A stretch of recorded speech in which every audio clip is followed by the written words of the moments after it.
ketika ini saya emosional banget, saudara ya.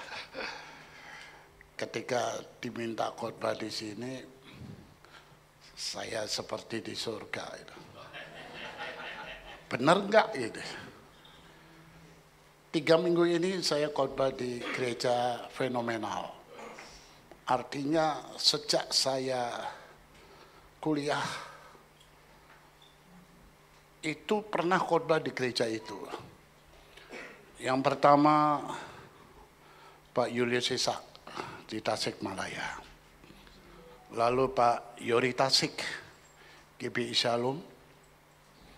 Pernah ada kasus banjir, saya naik motor mau masuk itu banjir.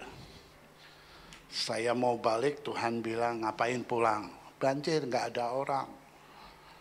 Siapa yang bilang nggak ada orang? Masuk. Ada mobil dari depan, saya bingung, ada pohon, saya minggir di pohon. Ya saya kakinya hati-hati, jangan sampai nyemplung, basah itu. Jalan lagi, saya menangis. Ada 100 anak remaja di gereja itu. Dan dalam gereja banjir. Masih ada ibadah. Merinding saudara ya, dan hari ini benar ya, saya lagi khotbah ini ya di Pak Belialo. Iya. Satu lagi ada, saya nggak sebutkan, nanti kalau saya khotbah di situ, saya mau nangis dulu baru khotbah. Puji Tuhan saya bisa menikmati dan dipakai Tuhan melihat perkembangan gereja. Eklesia yang 2 ruko dilempari batu, akhirnya jadi sebesar itu. Nafiri Allah dari ruko, lalu berkembang di mana-mana, dan di PIK 2 lagi membangun yang luar biasa. Kayaknya bukan ratusan M, itu udah triliun itu saudara. Lalu GBI-nya Pak Ruben Adi di Bandung tadinya ya hanya di hotel kecil, 1 ruangan, 2 ruangan, sekarang udah gede banget, style from heaven.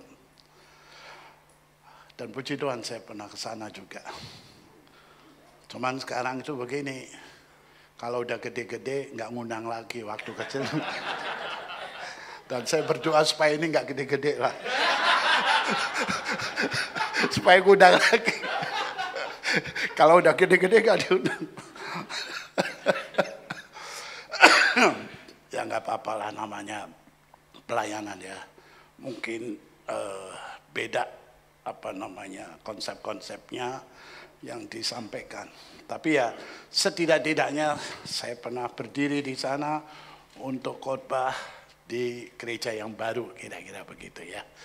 Artinya ya pernah walaupun tidak sering begitu. Ya kayak di sinilah pernah tapi nggak sering. Saudara-saudara, di Solo, GBI Betani Solo, dari yang kecil berubah besar-besar. Satu-satunya gereja yang pernah saya layani, yang ibadahnya ada kembang apinya, betul-betul api, itu Betani, saudara. Dan selama itu nggak terbakar itu gerejanya. Malah gerejanya terbakar itu di samping karena pasar yang terbakar. Jadi waktu ibadah kaget tiba-tiba, bus. Kalau saudara ke Melbourne, pergi ke tempat Crown, ya tempat judi itu ya. Di depan Crown di Melbourne itu ada kurang lebih 8 atau 12 tiang setiap jam 6, jam 7, jam 8 malam, 9. Wah itu bagus sekali. Kira-kira gereja itu begitu, so. Kaget saya, gitu. Ya, dan hanya itu aja adanya. Baik Bapak Ibu sekalian, demikianlah firman Tuhan, selesai. Mau khotbah apa lagi, kita selesaikan ya. Puji Tuhan, saya khotbah yang tidak mau teori. Udah biasa lah. Temanya kita mengasihi Tuhan, bla bla bla, apa itu kasih Yunani, Ibrani, keluar tanpa praktek. Ada 2 bahan khotbah yang saya siapkan. Saya terus berdoa, tadi ditanya, khotbah yang pertama yang mana Pak? Udah masukin aja di komputer, nanti Tuhan ngeklik yang mana ikutin aja. Karena betul saudara, khotbah yang bagus itu adalah di mana saudara, yang mana tahu kan Tuhan. Di Australia saudara, pagi dan sore saya khotbah 2 kali. Saya nggak bisa menyiapkan yang lain. Di Purwokerto, itu khotbah 4 kali, saya kirim PPT-nya itu 9 saudara. Sampai bingung, yang mana Pak? Udah diem aja lah, pokoknya masukin aja di situ. Nanti Tuhan klik yang mana ya, saya oke aja. Dan yang di Australia itu Tuhan 2 pagi dan sore, yang mana ini yang pagi, mana yang sore? Yang pagi saya khotbah, dan lebih dari 2 salamin saya dan bilang, saya ambil keputusan. Ada yang bilang 10 tahun saya takut mengambil keputusan. Hari ini saya akan eksekusi ambil keputusan. Yang kedua, susah sore. WL-nya. Sampai sekarang saudara, saya mau telepon dia. Ya nggak usah telepon lah, bulan depan saya ke Australia khotbah di sana. Saya pengen temuin dia. Saya lihat di Facebook, ternyata dia udah punya 2 anak dan suaminya meninggal. Dan dia ini yang mimpin puji-pujian waktu itu saya khotbah. Dia ngomong saudara, mungkin hari ini adalah hari yang terakhir saya melayani bahkan ke gereja. Saya dengerin aja apa ini. Kalau mereka kan fair ngomongnya, nggak kayak kita. Ya tiba-tiba nggak datang gitu ya. Ditanyain enggak gitu. Nah, kalau enggak ngomong aja gitu, susah. Udah pindah gereja ya ngomong pindah gitu loh. Kalau ini enggak diem aja. Kalau Indonesia itu Indonesia. Tapi Surya Pranoto bukan Indonesia kan? Ya lain ya, Jakarta kan dia ini. Dan apa yang terjadi, dia fair gitu. Ternyata dia bilang begini, Allah tahu kalau kandungan saya yang ke-6 bulan ini akan gugur. Kalau Allah tahu, kenapa Tuhan izinkan saya hamil? Maaf, hamil di Australia. Ya, saya baru 27 kali ke sana, saudara ya. Jadi saya amati, kasihan mereka itu. Apalagi kalau nggak punya kendaraan sendiri, lebih murah sebenarnya nggak punya kendaraan sendiri. Saya lihat dengan mata kepala saya sendiri, itu lampu merah di situ. Ini bis berhenti. Lampu merah di situ paling 2 meter, saudara. Ada ibu yang lagi hamil lari-lari, saudara. Mau masuk ke bis itu, pintu ditutup saudara, masih merah lampunya. Ketok-ketok supir busnya, gini. Wah itu kalau di Jakarta habis itu orang saudara, lemparin batu. Apa salahnya itu lampu merah? Masih merah, kalau hijau is oke. Saudara, dia harus nyari, nunggu bis yang lain. Dan dia bilang, Tuhan ngerjain saya. Kalau tahu saya akan gugur pada bulan ke-6, kenapa saya harus hamil? Tahu nggak saya khotbahnya apa? Yesus sengaja tidak menolong. Ikut Yesus itu bukan saja engkau menjadi kepala dan ekor. Kita harus menerima khotbah yang seimbang. Jarang orang khotbah tentang ikut Yesus itu menyangkal diri, pikul salib dan ikut aku. Yang kayak begini khotbah yang nggak disukai, yang nggak diundang lagi, susah. Kalau khotbah Tuhan selalu menolongmu, tapi saya pernah khotbah, saya berdoa Yesus tidak menolongmu, gila nggak? Jemaat yang dikasih Tuhan, Anda satu saat saya pingin Tuhan sengaja tidak menolongmu. Pendeta-pendeta bilang, Tuhan menolongmu. Saya bilang, Yesus sengaja tidak menolongmu. Mau apa lo? Ya akhirnya gak diundang lagi. Gak diundang lagi. Saudara, dan saya khotbah itu. Dia menangis. Dan selesai khotbah, dia bilang, Saya berjanji akan tetap melayani. Dan saya jujur saudara nangis. Begitu saya lihat ternyata suaminya udah meninggal. Beberapa tahun yang lalu dan anaknya 2. Tapi dia tetap melayani. Tetap ke gereja. Kristen tuh yang kayak begini. Jangan yang pindah. Di situ ada WL digaji enggak ke sini. WL di sini digaji pindah. Oh di sini enggak ada. Enggak ada 1 lah 2 mungkin. Saudara-saudara parah betul-betul saudara. Ya, baik. Saya ingin khotbahnya itu yang penerapan, aplikasi. Bukan sekedar teori. Dan 2 bahan khotbah ini sudah saya siapkan. Bukti tentang kita mengasihi Allah. Ya. Oke, klik yang itu, murah hati. Oke, murah hati. Murah hati.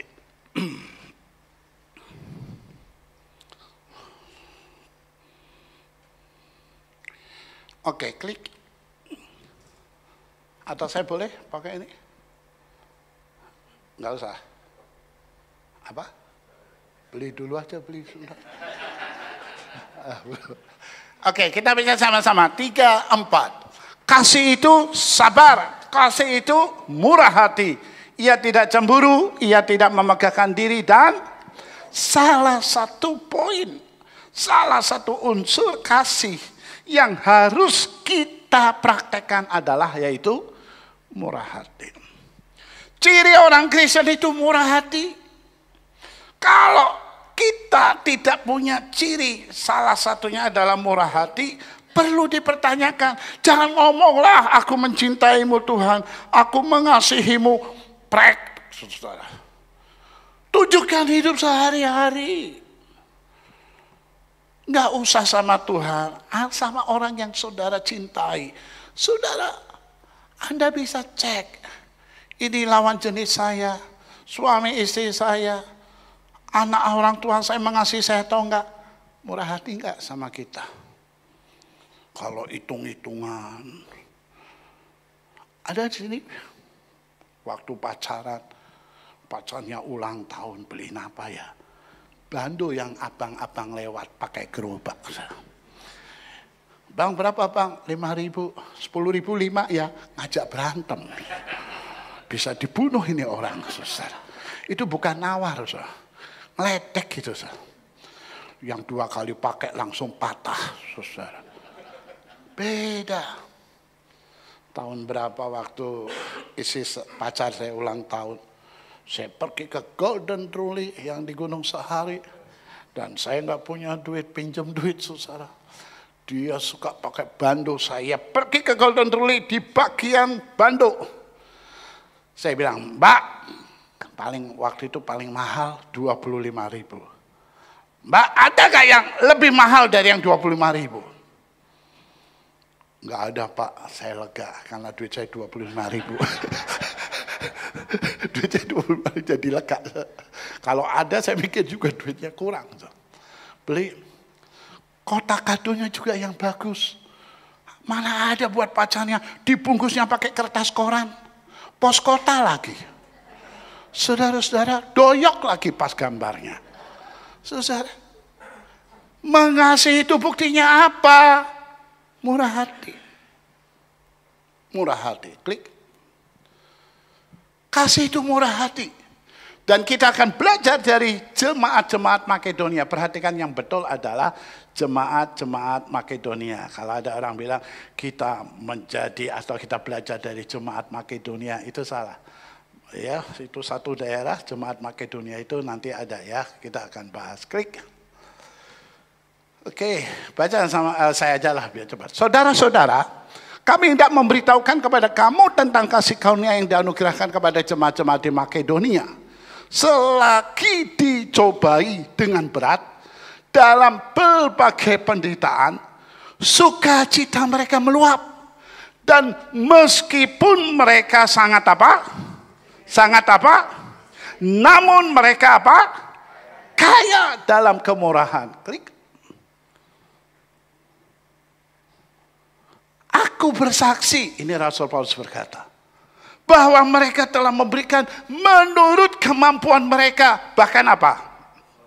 Melampaui kemampuan mereka. Dengan kerelaan sendiri mereka meminta dan mendesak kepada kami. Supaya mereka juga beroleh kasih karunia untuk mengambil bagian dalam pelayanan kepada orang-orang kudus. Mereka memberikan apa? Memberikan apa? Lebih banyak daripada yang kami harapkan. Rasul Paulus didesak, ayo kami mau membantu. Dia memberikan melebihi dari yang kami harapkan. Mereka memberikan diri pertama-tama kepada Allah, kemudian oleh karena kehendak Allah juga kepada kami. Klik. Latar belakangnya. Rasul Paulus menulis surat ini kepada jemaat di Korintus. Jemaat yang ekonominya mapan bahkan lebih baik. Korintus adalah kota besar. Kalau sekaranglah di Jakarta. Sekecil-kecilnya, semiskin-miskinnya gereja di Jakarta, ya masih oke lah struggle. Tapi ini ada jemaat yang miskin yang di Makedonia, yaitu Tesalonika, Filipi, Berea. Mereka miskin, tapi mau memberi. Ini istilahnya kayak ngeledek. Lu punya tapi lu gak nolong. Hei, lu punya kemampuan. Tuh jemaat-jemaat di Makedonia tidak punya kemampuan. Tapi dia memberi lebih dari yang dia mampu. Saudara. Maka Rasul Paulus berkata kepada jemaat di Korintus yang jauh lebih mapan. Diimbau mengikuti teladan jemaat-jemaat di Makedonia. Klik. Apa yang dilakukan oleh jemaat di Makedonia, jemaat-jemaat Makedonia? Yang pertama, dia memberi meski apa? Keadaannya menderita. Yang pertama, saudara, klik, menderita karena penganiayaan. Ya, ingat nama Kristen itu muncul bukan suatu penghinaan dan penganiayaan. Yang kedua, menderita, klik, karena kemiskinan. Sudah menderita karena penganiayaan, menderita karena kemiskinan, tapi mereka masih mikirin hamba Tuhan, mikirin orang lain, dan mereka itu murah hati. Itu yang disebut kasih. Kasih itu jangan diomongin, praktekkan. Ya, jangan membual, wah kasih, saya mau ngasih itu. Nyanyi mengasihi enak, wah mengasihimu, wah mantap itu ya. Praktekkan dalam sehari-hari. Kalau saudara bisa membuat pembantumu, sopirmu, orang lain berkata, dia Kristen banget. Kok tahu dari mana? Dia memang mengasihi luar biasa. Suatu saat saudara, saya punya teman, digerakkan oleh Tuhan. Dia punya duit 100.000. Dan itu duit satu-satunya. Teman ini bukan orang yang kaya. Dia tidak menikah. Dia hanya naik angkot pergi kemana-mana. Uang 100.000 bisa untuk hidup 3 hari lah untuk makan dan sebagainya. Tuhan gerakan.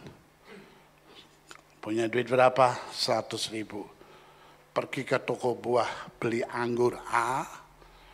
Beli anggur.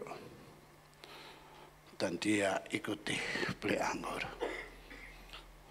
Dan saudara, hampir 100.000. Lalu anggur ini bawa kemana Tuhan? Pergi ke temanmu, karena anak pembantunya lagi sakit. Dan dia datang. Ini akrab, saudara, pembantunya akrab. Apa kabar sih? Baik. Ini Tuhan suruh saya membeli anggur. Anak kamu sakit ya? Kok encik tahu? Ya Tuhan bilang begitu. Lalu dia nangis. Anak saya itu sakit. Dan dia bilang, Mama, Ibu, saya pingin anggur warna hijau. Astagfirullahaladzim, dia bukan Kristen. Nah, kamu tahu gak anggur hijau itu warnanya berapa? Bahwa harganya berapa? Mahal itu. Orang udah biasa makannya kersem, tahu kersem? Kersem, tahu nggak ya? Anda orang-orang kaya aja susah. Kersem yang bulat-bulat. Kalau merah dimakan banyak bijinya itu. Apa namanya itu? Cherry mah tingkat tinggi. Mahal itu. Itu cere, bukan cere. Dan apa yang terjadi, saudara? Sampai pembantunya musim ini bilang, Yesus kamu hebat ya. Dia nggak perlu bersaksi siapa Yesus. Tapi bentuk kasih itu. Yesusmu hebat. Istrinya, anaknya gembira sekali mendapatkan itu. Saudara-saudara, jadi kembali lagi, walaupun tekanan, penderitaan, tekanan ekonomi, maaf ya, memberi itu Anda tidak harus kaya dulu. Justru kalau kaya Anda pelit. Kenapa orang kaya pelit? Karena kalau nggak pelit nggak kaya. Saudara-saudara, jangan tunggu kaya dulu. Nanti banyak kesaksian. Oke, klik. Memberi itu melampaui kemampuan. Klik. Langsung aja diklik aja lah. Biar nggak capek saya. Karena nanti saya tanya sama mereka. Tadi khotbah saya gimana? Bagus. Kenapa? Banyak kliknya. Apa yang dapatkan dari firman Tuhan? Klik. Nanti pulang. Tadi khotbahnya apa? Klik gitu. Oke ya. Memberi tanpa memperhitungkan untung rugi. Kita memberi itu kadang-kala ada untungnya enggak ya? Kita bantu dia, ada ininya enggak ya? Relasinya supaya gimana ya? Enggak. Memberi dengan keyakinan bahwa Allah akan memenuhi kebutuhan. Memberi dengan keyakinan bahwa Allah adalah sumber berkat. Sudah 3 tahun ini, istri saya digerakkan Tuhan kalau Sinja dia beli banyak angpau dan dia isi dari uang 10.000 nilainya sampai 100.000. Semua ibadah dapat. Ibadah sekolah minggu, remaja, pemuda, wanita, pria, dan usinda. Dan ibadah umum 1, 2, 3. Mereka mengambil angpau. Saya bilang, ini yang tahun lalu ya. Kamu punya duit juga. Ya ini pas-pasan lah. Berapa itu habisnya? 6 juta cuma buat begitu. Ya nggak apa-apa lah, saya mengasihi mereka. Dan betul, memberi itu Allah tahu dia akan ganti. Mantan murid saya ngundang saya makan. Setelah makan, lalu dia kasih angpau. Kami mau pulang, saya naik motor waktu itu. Dan lihat angpaunya itu bukan di rumah, di tempat parkir. Sama ya kita ya. Tertawamu sama gitu kira-kira. Kalau enggak ya dilihatin gitu kan. Enggak sampai rumah baru, enggak itu dibuka dulu. Berapa? 6 juta rupiah. Ngasihnya kan ganjil ya. 6 juta. 5 juta kayak biasanya. Atau 10 juta. 6 juta. Dan isi saya dengan senyum bilang, benar kan? Allah tidak pernah berhutang. Tahun ini dia gak ada duit. Tuhan saya bikin Tuhan. Tapi gimana?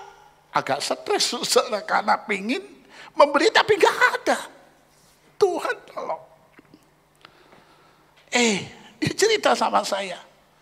Dia pernah ngutangin orang. Dan dia udah lupa siapa orangnya. Yang jelas bukan Cahya. Itu saya pastikan bukan beliau. Lalu orang itu transfer.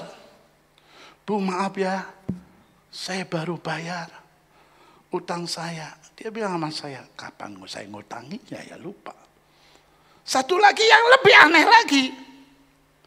Dia akan suka naik Grab ya.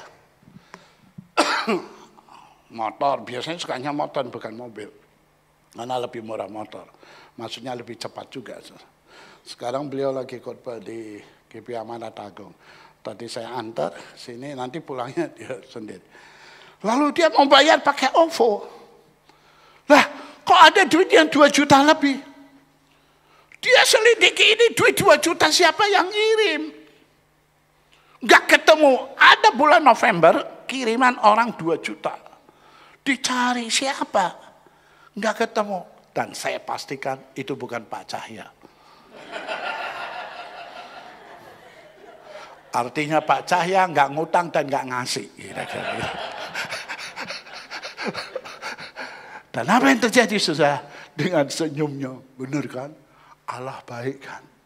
Mereka bahagia. Ada yang dapat 100 langsung loncat. Gitu. Happy mereka. Hari ini cuma saya kasih tahu. Jangan nunggu kaya baru Anda suka memberi. Suka memberi itu dari sini. Bukan dari sini. Dari sini, bukan dari sini. Dari hatimu, Tuhan yang siapkannya. Yang ketiga, persatuan Indonesia. Oh maaf, itu Pancasila. Yang ketiga Pancasila itu, oke ya. Yang ketiga, tidak dipaksa dan tidak terpaksa. Jangan ada kasus. Aduh, gak bawa duit kolektor, pinjam dong.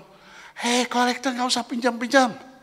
Kalau memang nggak ada duit yang nggak usah kolektor, dan saya sarankan, kalau di sini nggak diedarkan, saya sarankan asal tolong Anda itu sebagai pelayan Tuhan, bukan sebagai debt kolektor. Jadi kalau ngasih itu jangan sambil melotot, bayar nggak lo? Sampai orang gitu, setruk karena lihat begitu. Jadi, lalu kalau memang dia gak ngasih, ya jangan ditunggu berjam-jam susah. Ibadah udah selesai masih aja di sini. Ya udahlah, kasih ke sebelahnya, gak usah ditungguin gitu loh. Jangan terpaksa dan tidak dipaksa. Nah kadang-kala aneh juga memberi, waduh lupa, nggak ditukerin. Kenapa di depan gereja selalu ada orang jualan? Buat tukar uang. Masa beli permen uangnya 100 ribuan? Karena untuk mecahin kolektor. Saudara, hari ini saya katakan pada saudara, memberi tidak dipaksa, tidak terpaksa. Ya, klik. Nanti kita lihat beberapa video jadi agak cepat ini. Memberi lebih dari yang diharapkan, melampaui di atas rata-rata standar.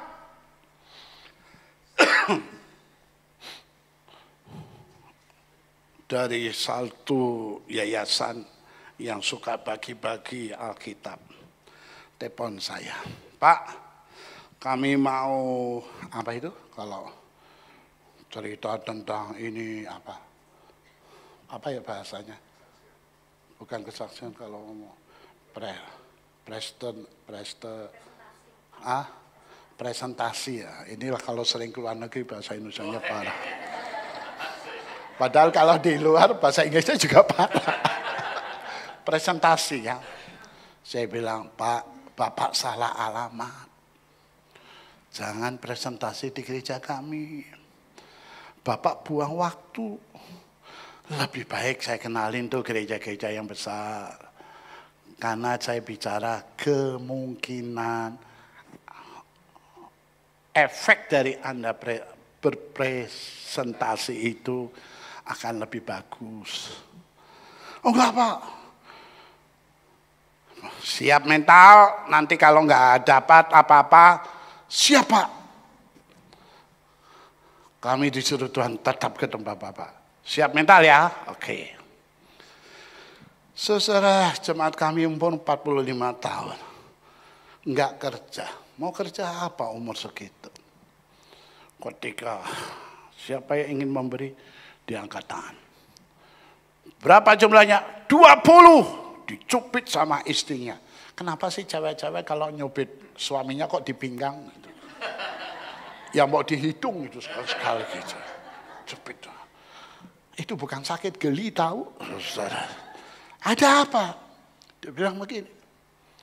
Enak aja ngomong 20. Duit siapa? Duit dari mana? Tuhan tahu itu. Melebihi kemampuan. Tuhan tahu. Dan apa yang terjadi, saudara? Akhirnya dia janji begitu. Dan dia bilang ini yang dari yayasan itu, nggak nyangka ya Pak ya, kenapa? Gereja Bapak yang kecil, ekonominya begitu. Itu ranking ketiga yang kami datangin gereja-gereja. Mengalahkan gereja yang besar. Saya pikirkan, wah ini dapat banyak, kalah dengan gereja Bapak. Ya puji Tuhan, saya gitu aja. Besoknya hari Senin dia ditelepon temannya. Apa kabar lu? Baik. Kerja di mana? Gua nggak kerja. Bantu saya ya. Saya ada proyek. Dia bantu. 1 bulan. Dia dapat uang banyak sekali. Dan dia bisa membayar 20 Alkitab itu. Memberi melebihi kemampuan. Ya mau tepuk tangan silahkanlah tanggung gitu. Melebihi dari kemampuan. Jemaat kami saudara. Sampai detik ini nggak punya rumah. Sampai detik ini. Kerjanya apa? Kerjanya itu kalau ruko itu tutup. Dia pasang tikar. Jual kopi, jual gorengan.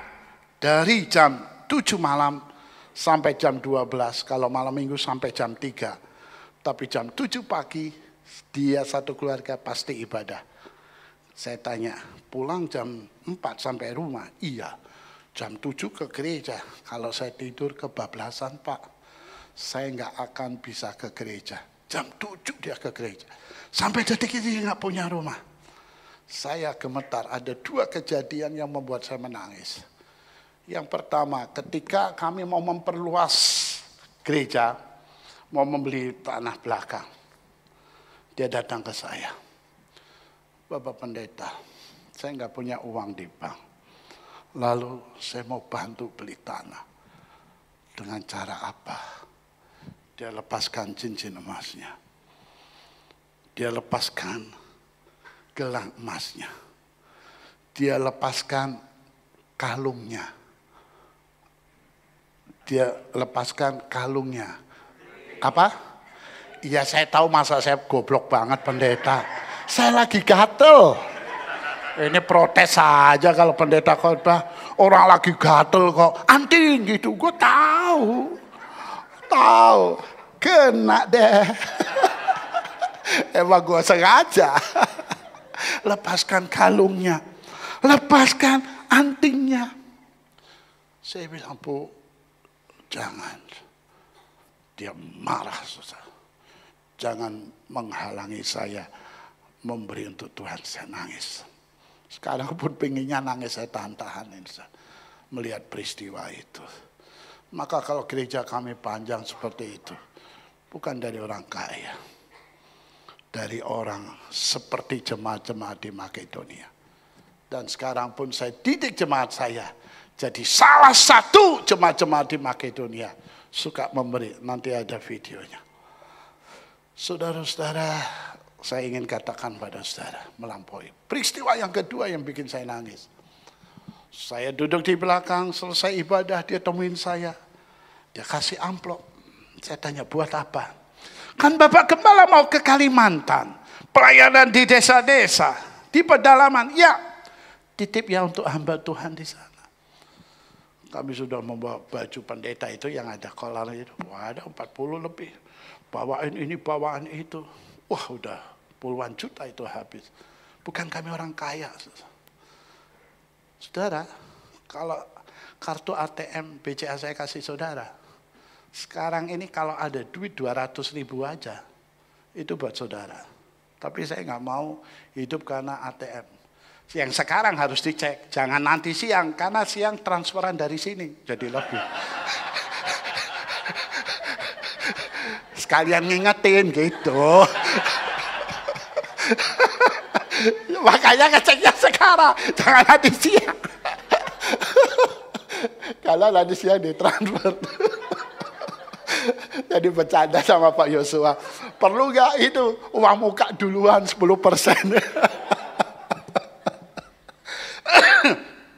Dan apa yang terjadi saudara? Dia kasih. Ayo kita berhitung pakai logika. Kalau dia jual kopi, teh dan sebagainya dari jam 7 sampai jam 12 malam. Kira-kira dapat untung 250.000 enggak? Kalaupun oke, pasti lebihnya dikit. Belum kalau hujan. Melebihi dari kemampuan. Memberi itu bukan sekedar murah hati, lebih dari memberi. Murah hati itu melebihi dari kemampuan. Itu buktinya kita mengasihi Tuhan. Mengasihi Tuhan masih hitung-hitungan. Mau kasih kolektor 20.000 cubit, tukerin. Ada nggak 10 ribuan dua? Tukerin. Mau ngasih 10.000, tukerin. Gocengan dua ada, gocengan. Sampai 1.000-an 5. Buat apa? Nyabut nyawa. Gitu. Lalu saking kencengnya duitnya itu, ngelinding di sini, kelinding. Muter di depannya Pak Cahya. Tuhan ini berkat dari Tuhan atau bukan? Istrinya lihat juga, malah main tebakan, ayo. Burung, tidak ada yang ini. Murah hati melebihi dari kemampuan. Klik yang ke sebelum kesimpulan. Kesimpulannya nanti aja deh. Kita lihat video-video ya. Yang foto-fotonya dulu ya, Dek. Oke, fotonya. Oke. Stop dulu ya, biarin deh. Saudara-saudara, di kota Pekalongan, Kabupaten Pekalongan, saya pernah ke desa ini, tahun 81, saya suka camping ke Pegunungan Dieng, ada lagu Kristen. Ternyata itu desa Kristen, walaupun ada Islamnya, kami memberikan bantuan bukan hanya untuk yang Kristen, yang Muslim itu. Malah itu tempat pengajian Quran itu. Tempat pendidikan Quran. Dan saudara, 81, 82, saya diajak sama guru agama saya. Guru agama saya, ke sana saudara ya. 85, saya ke sana lagi mau membuat skripsi. Judulnya Kiai Sadra. Nanti saudara klik Kiai Sadra. Itu orang Muslim yang bertobat di zaman Belanda. Dan menghasilkan beberapa jemaat. Salah satunya di situ. Yang keempat, beberapa waktu yang lalu.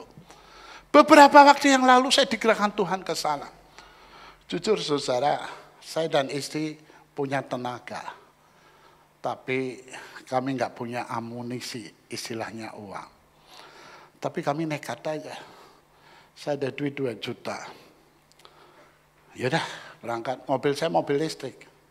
Jadi kan nggak perlu beli bensin. 900 beli buat etol. Oke, sampai di Cirebon ngecas free. Di sana free. Di kilometer 207. Jadi kalau sudah punya mobil listrik mau free, pergilah ke Cirebon. Ya, kilometer 207A gitu. Dan apa yang terjadi saudara? Nginep, penginapannya free. Karena waktu itu saya khotbah di Pekalongan, lalu saya mau bayar, dia yang punya bilang, enggak usah Pak. Loh, kalau khotbah di sana biasanya dapat 50%. Iya, ini saya mau bayar setengahnya. Enggak, yang 50% free karena kita teman. Gitu saudara. Jadi satu, karena khotbah di sana. Yang kedua, karena kamu teman jadi free. Oh ya, jadi lain kali saya datang 50% kalau nggak makan. Kalau nggak khotbah tempat lain, ya itu beda nanti urusannya nanti. Yang terakhir, Bapak tamunya Pak Iwan kan? Iya, mereka nggak mau terima duit saudara. Walaupun bosnya nggak ada waktu itu. Dan saya pergi saudara ke sini. Puji Tuhan, hari Kamis mobil saya itu bannya pecah. Puji Tuhan selamat, nggak goyang apapun saudara. Lari 120 bunyi, apaan itu? Hancur itu bannya. Akhirnya sampai di sana malam kami nggak bisa ke satu tempat. Besoknya saya mau ke sana ditelepon, Pak jangan ke sini Pak, nanti menyusahkan Bapak dan membahayakan. Besok mudah-mudahan cuaca bagus. Ini dari Kacen, ini dari Ndoro. Malam-malam Tuhan, besok hari terakhir hari Sabtu. Masa jauh-jauh ke sini saya nggak bisa ke sana. Tuhan itu baik. Saya dipertemukan oleh GBI Petra di sana. Kami berangkat bareng. Bahkan malah ada ibadah. Coba kalau yang satunya. Itu teman-teman saya, adik kelas saya Muslim semua itu. Udah menjadi pejabat di situ. Kontak-kontakan saya bilang sorry ya nggak jadi saya yang di sini. Itu Tuhan akan tolong saudara. Saya punya tenaga, kadang-kadang nggak punya duit. Saudara, seperti di Kupang, saya bilang sama istri, masih ada duit? Nggak ada.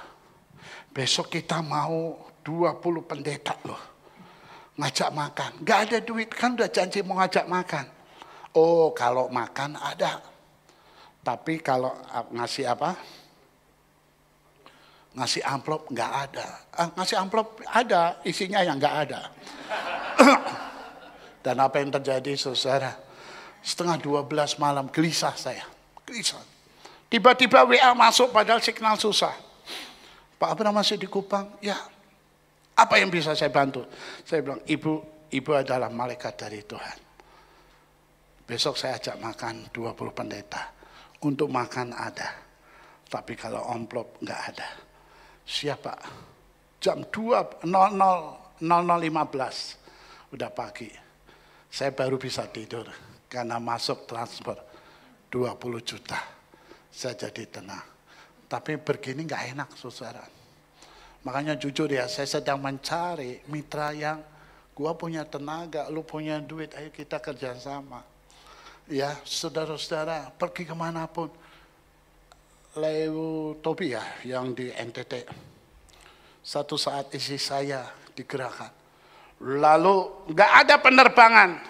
Dari Lion telepon, Pak ada penerbangan, tinggal 1 tiket, langsung diambil. Berapa? 8,3 juta. Isi saya langsung kasih transfer. Saya bilang, lu punya duit loh. Iya, saya itu nabung buat kalau ada bencana. Karena udah lama nggak ada bencana, ya duitnya agak lumayan.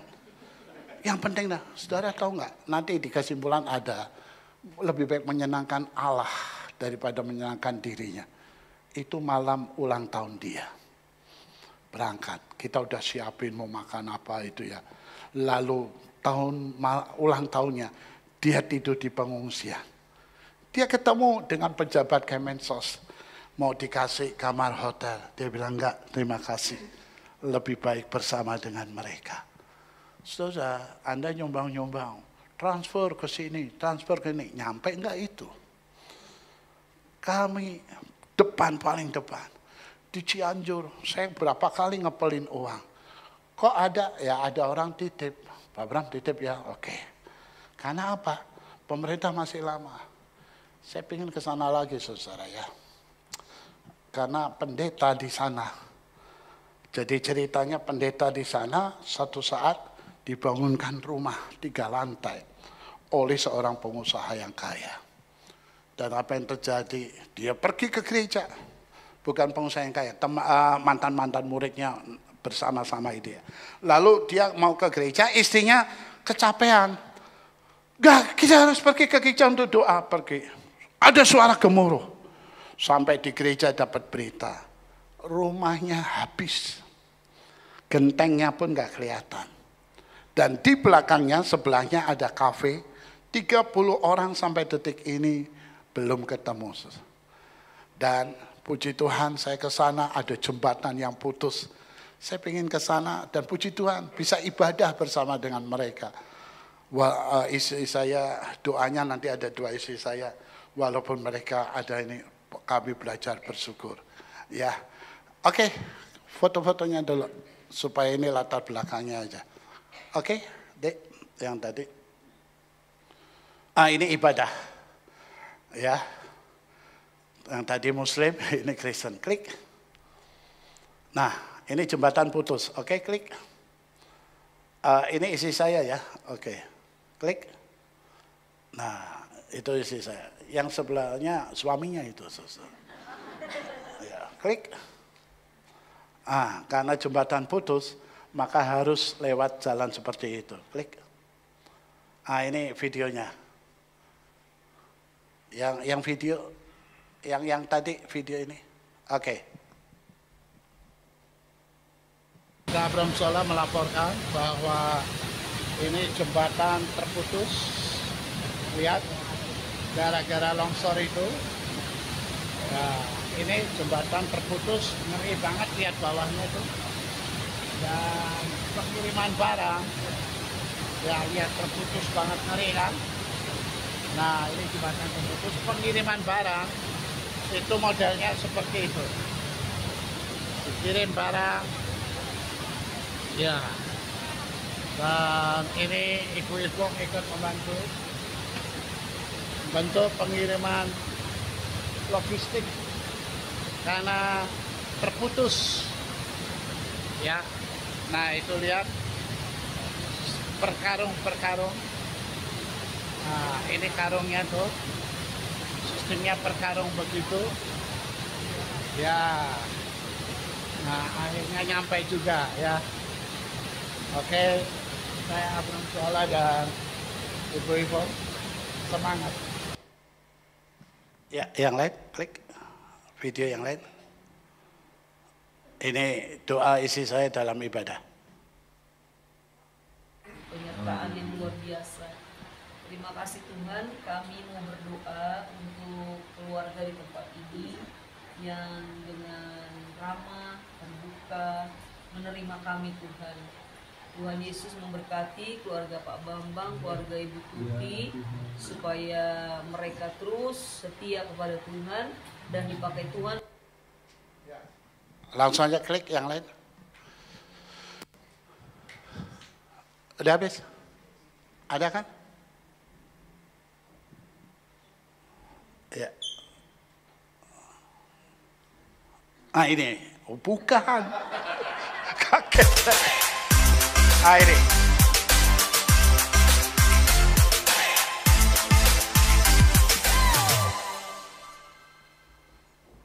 Saya Pendeta Abram Sola, Gembala Gereja Bethel Indonesia Jemaat Serafim Perumnas Cengkareng, Jakarta Barat. Seperti biasa, hari ini puji Tuhan, Kamis Blessing yang ke-34. Sekarang 38, ini saya ambilnya yang lalu, Januari ya. 2025. Kamis kemarin saya sudah ada. Supaya penuh nanti sampai minggu yang ke-52. Ya, berarti 19 kali lagi. Kami Kamis Blessing menyediakan 100 makanan yang dibagikan oleh orang-orang yang membutuhkan. Ada ayam, ada kerang, dan ada beberapa sayuran. Terus dukung kami dalam acara Kamis Blessing sampai yang ke-52.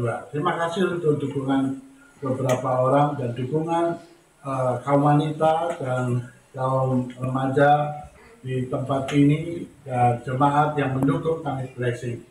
Ayo dukung kami, Tuhan memberkati.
Ya, Prabowo itu niru saya. Ya, karena lihat ini mungkin jadi Prabowo bikin makan siang. Oke, kita terakhir jadi begini. Udah yang Kamis kemarin yang ke-38. Jadi 14 kali lagi 52 kali. Berarti 1 tahun. Kami mulai bulan Mei. 2 tahun lalu Desember tiap hari kami kasih makanan 100. Itu 3.100 makanan. Tapi Tuhan ada aja. Makanya kalau bisa ada kolaborasi, bagus sekali untuk kegiatan ini. Mari terakhir kita baca kesimpulan sebelum kita doa penutup. Kesimpulan.